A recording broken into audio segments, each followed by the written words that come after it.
ওম শান্তি। সবাইকে নমস্কার জানাই। আর কয়েকদিন পর পৌষ সংক্রান্তি এবং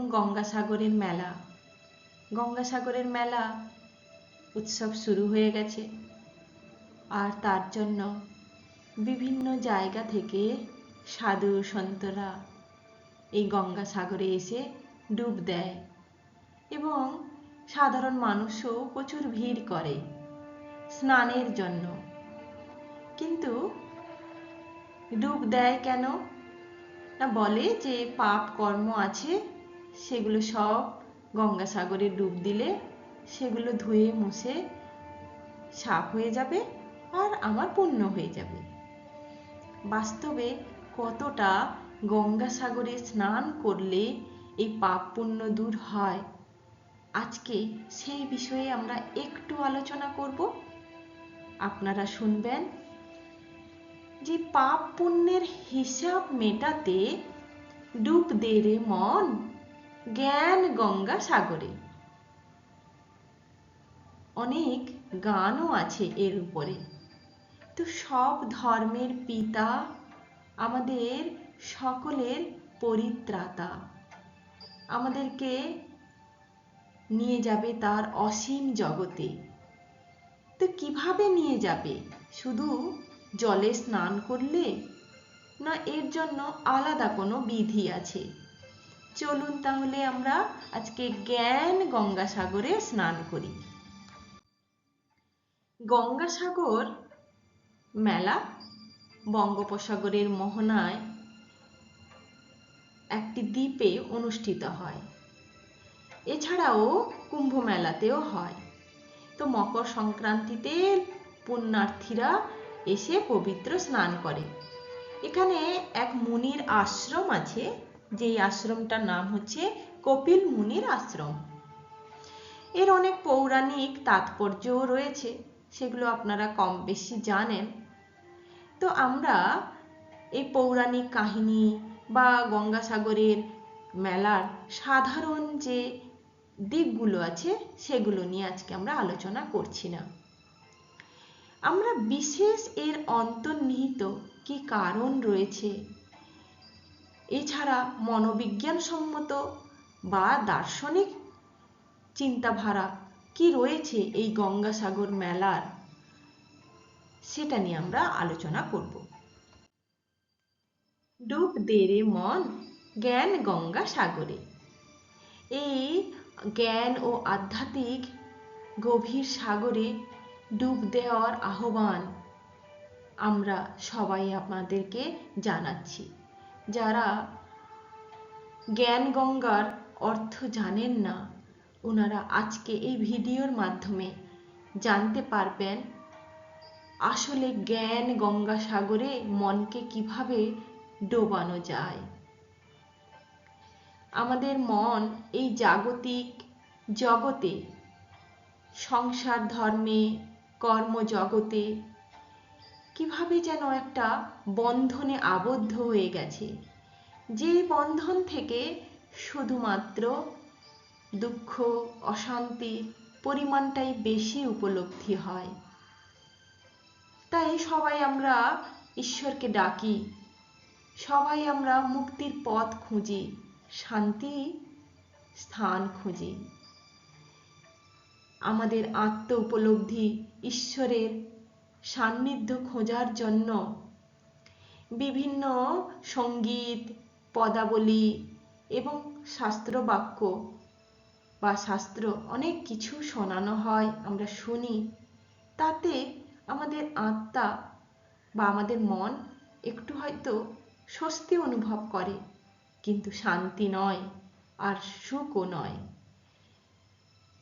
আজকে এই সৃষ্টির অন্তিম লগ্নে, অর্থাৎ কলিযুগী মহা পাপপুরীতে ধ্বংসের শেষ সীমায় আমরা দাঁড়িয়ে আছি, যেখানে সৃষ্টিকর্তা স্বয়ং শিব এসে আমাদেরকে এমন জ্ঞান দিচ্ছেন যে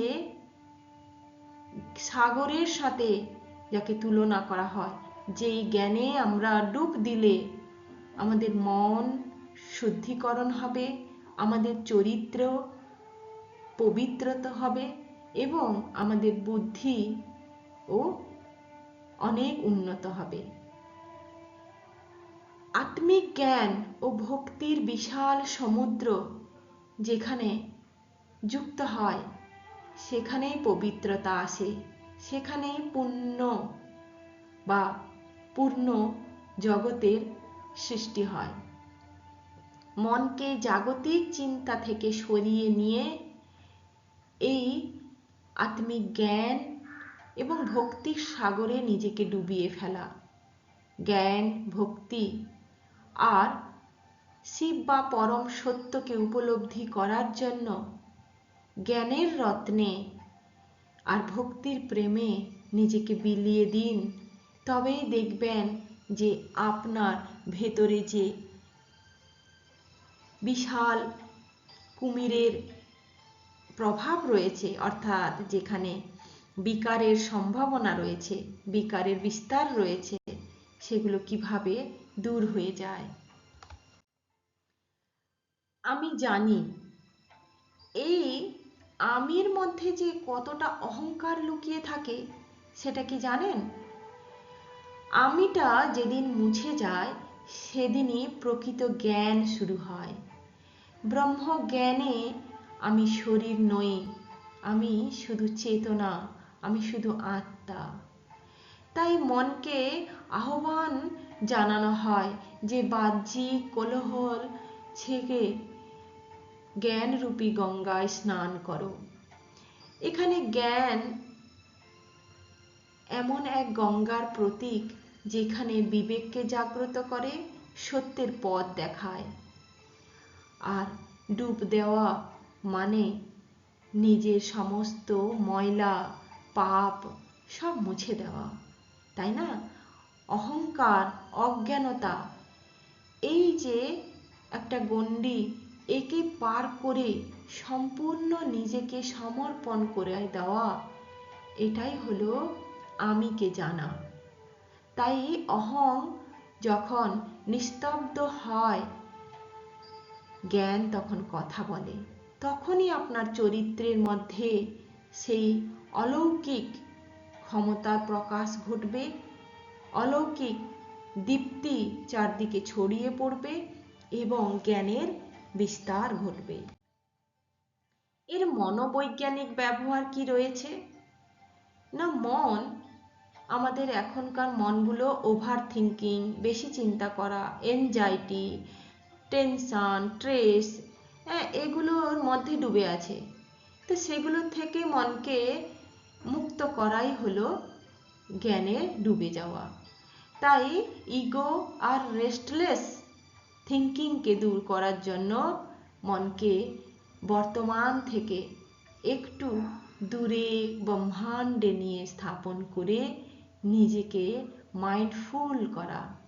মাইন্ডফুলনেস মেডিটেশন বা ধ্যান, এর মাধ্যমে মনকে অসীম জগতে অসীম শান্তিতে নিয়ে যাওয়া যায়। এই হলো এর মনোবৈজ্ঞানিক ব্যাখ্যা। আর ভেতরে ইনসাইট বা সেলফ অ্যাওয়ারনেস যে জাগরণ ঘটে, অর্থাৎ প্রকৃত পরিবর্তন আসে ইনসাইট লার্নিং থেকে। আমাদের সবার মনের যে তিনটে স্তর আছে, যেখানে আমরা আনকনসিয়াস মাইন্ড বলি, তাকে পরিষ্কার রাখা যায়। আর তখনই আমাদের ভেতর থেকে বিভিন্ন খারাপ প্রবৃত্তিগুলো দূর হয়ে আমাদের ভেতরে সৃজনশীলতার বিকাশ ঘটে। তাই অন্তর্দৃষ্টির মাধ্যমে নিজেকে পরিষ্কার রাখা, এটাই হলো মূল অর্থ। উপনিষদীয় দর্শনে একই কথা বলে, যথা চিত্তাং তথা ভবতি, অর্থাৎ যেখানে যেমন চিত্ত, জীবন তেমন হয়। মন যদি ইন্দ্রিয়ের আসক্তিতে ডুবে থাকে, সেটাই হলো প্রকৃত অজ্ঞান। মন যদি জ্ঞানে ডুবে থাকে, তাই হলো মুক্তি।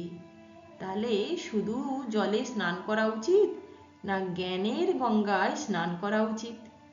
অবশ্যই জানাবেন। আর একে আমরা কিভাবে প্রয়োগ করব? না আমাদের জীবনযাত্রায় নিজেদেরকে কন্ট্রোল করব, নিজেদেরকে সেই পথে নিয়ে যাব যেখানে আমার বিবেক সবসময় আমাকে সাপোর্ট দেবে।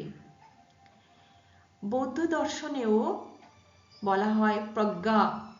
প্রজ্ঞা কথার অর্থ হচ্ছে অ্যাটাচমেন্ট কমানো, অ্যাকসেপ্টেন্স বাড়ানো আর মেন্টাল সাফারিংকে হ্রাস করা। তো প্রজ্ঞা যেখানে জ্ঞান গঙ্গাকেই উদ্দেশ্য করা হচ্ছে। মন যখন জ্ঞানে ডোবে তখন জীবন স্বতঃস্ফূর্তভাবে সঠিক পথে ভাসে।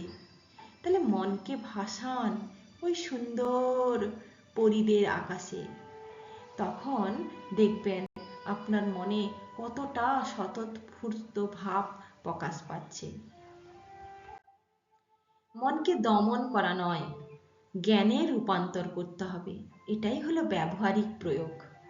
আমরা মনকে দাবিয়ে রাখি, চেষ্টা করি এটা করব না সেটা করব না, তাতে কি হয় না যখন একটু সুযোগ পেলে যখন সমস্যা আসে তখন কি হয় ওই চাপিয়ে রাখা জিনিস কিন্তু জ্বালামুখী হয়ে বেরিয়ে আসে। তাই দমন করা নয়, নমন করা, অর্থাৎ জ্ঞানে রূপান্তর করা।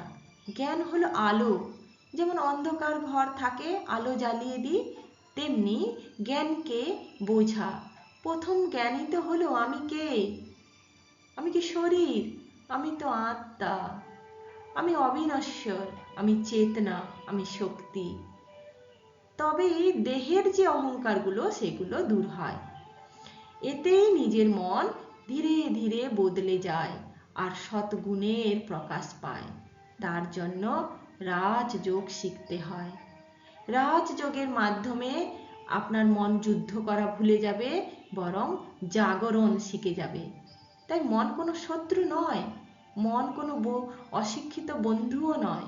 মন হলো প্রকৃত পথ প্রদর্শক, তাকে শুধু গতি দিতে হবে, আর গতিটা শুধুমাত্র জ্ঞান আর রাজযোগের মাধ্যমে পাওয়া যায়। সর্বোপরি আমাদের প্রজাপিতা ব্রহ্মা কুমারী ঈশ্বরীয় বিশ্ববিদ্যালয়ে আমরা সবাই প্রজাপিতা ব্রহ্মার সন্তান। অর্থাৎ আমরা একজন আদর্শবান ব্যক্তিকে অনুসরণ করি, যিনি তার চরিত্র বদলেছেন, যিনি তার আচরণের মধ্যে মর্যাদা নিয়ে এসেছেন, যিনি তার জীবনের লক্ষ্যকে বদলে দিয়েছেন। তাই নিজের আত্মপরিচয়কে জানুন, নিজের পরমাত্মা শিবকে জানুন, পবিত্রতাকে জাগিয়ে তুলুন, নিয়মিত ধ্যান রাজযোগের অভ্যেস করুন আর নিজেকে সেবায় যুক্ত রাখুন। তবেই আমরা প্রতিটা মানুষের কাছ থেকে শুভ কামনা, শুভ ভাবনা নিয়ে আসতে পারব, সমাজকে আমরা পরিবর্তন করতে পারব। আমরা ব্রহ্মামুখ বংশাবলী ব্রাহ্মণ, আমরা সবাইকে সুখ শান্তি দেওয়ার জন্য এসেছি। ওম শান্তি।